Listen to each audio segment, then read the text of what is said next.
Hello everyone, welcome to our new tutorial, and in this tutorial we are going to learn what are the main components of electronics we are going to use throughout our Arduino Mastery program. So I am going to tell you very basic components or tools which is required. Other things if you want you can buy. I will tell you throughout the experiment, throughout our Arduino Mastery journey. So here I am going to tell you mandatory tools. I think you should have these tools with you. So the very first one is Arduino Uno. So over here you can see that there are two Arduino board. So one is SMD. So this is the first one which is having SMD component, or you can say the microcontroller, which is its ATmega 328. So here you can see that I have given two board. So these are the Arduino Uno. So basically the base of this course is Arduino Uno, but you are going to use in the end of the course all the microcontrollers, whether it's Arduino Mega or Arduino Lilypad or Arduino Nano, whatever Arduino series is there, you can use any one of them. I will tell you from basic to expert level how you can choose various microcontroller according to your requirement, but the base is Arduino Uno. You can do most of the experiment over here, but according to your requirement you can transfer all the codes to the other microcontroller, let's say Arduino Mega. So here you can see that there are two board. One is this one Arduino Uno and the second is also Arduino Uno, but the difference is this is the DIP component base and this is SMD base. You can see that this small black color IC, this is basically ATmega 328 microcontroller, which is actually mind of the complete project, right? And this is also ATmega 328, but it's in a DIP component form. So this is costly one and this is cheaper one. Both of these, if you are going to buy the original ones, they are going to cost you a lot, but you can buy the clones. Clones are available in the market because it's open source. So lots of manufacturers are making these Arduino Uno. And if I talk about the cost, this one will cost you around 200 rupees if you will go and buy from online sources like Amazon or Flipkart or robo.in. And this is the second one, and this one, if I talk about the price, will cost you around 440 rupees approximately. You can go for any one of them, but the second one is having better current at the pins. Now the second component you need is USB B type cable. This is also called printer cable. You can go to any hardware shop and can buy this printer cable.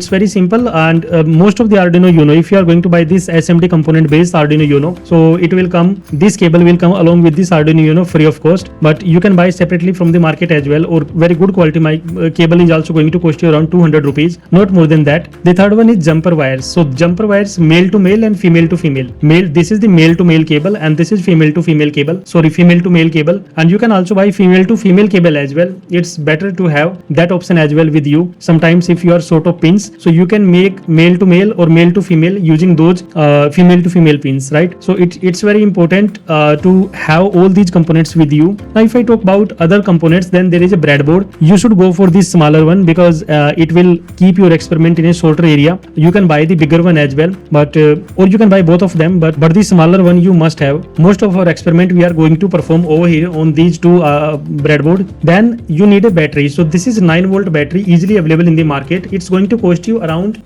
10 rupees or 15 rupees. If it is Duracell, then it's going to cost you around 30 rupees.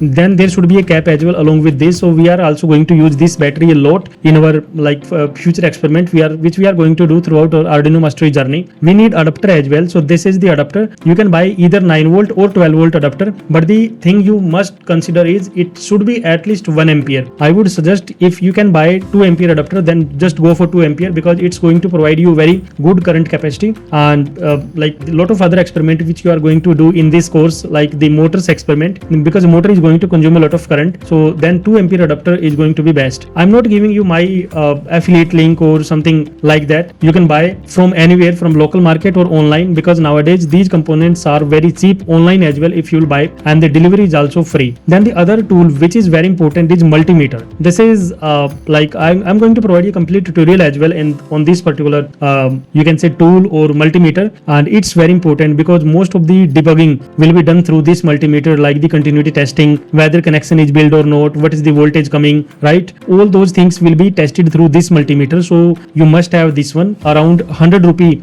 cost will be there of this multimeter, not more than that. And if you will buy some good quality multimeter, then that is going to cost you around 450 rupees. But if you want top notch multimeter, then that is going to cost you around 1500 rupees, right? I must advise you to start with this simple multimeter, which is going to cost you around 100 rupees. Somewhere it will cost you like 120 rupees, 130 rupees, but on an average 120 you can consider.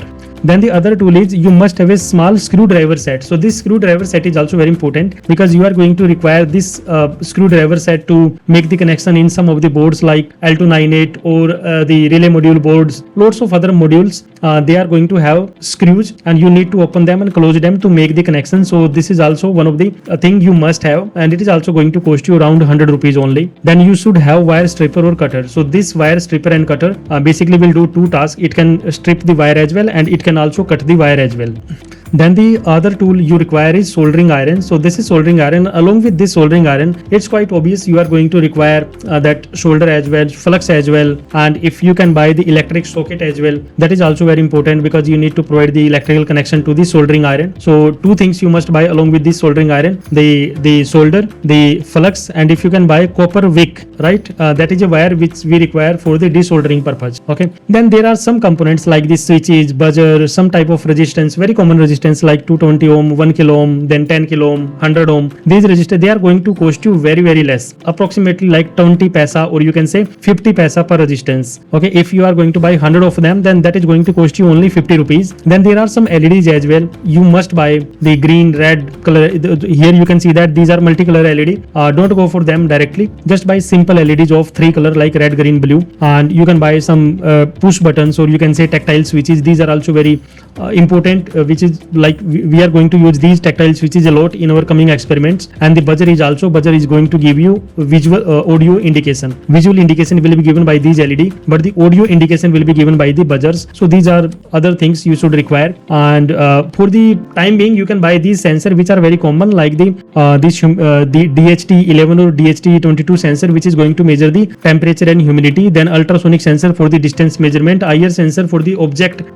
detector, and then this is the moisture sensor. You can measure the moisture in the soil. So this is also very basic sensor, LDR sensor, and all the other components or all the other things I'm going to tell you along with the experiment. So here let me just clear you one thing. If you don't have these components, even then you can perform the experiment using some simulation software. So but if you have capacity, you can buy them and do the experiment right away. My course is going to be with you throughout your life, and you can just come and see any of the video whatever you want, and this course is going to be updated on time to time. So it's not like I have given this course to you today and it's not going to update in future. It is going to be updated according to the time in future as well. So this course is going to help you a lot throughout the journey of your if you are going to be in company as an engineer, or if you are a DIY expert, or if you want to invent something. So this course is going to be goldmine for you in coming times. So these are some of the things. Other two things which is also very important: always have a diary, because the circuits I will explain you must make through your hands on your diary, because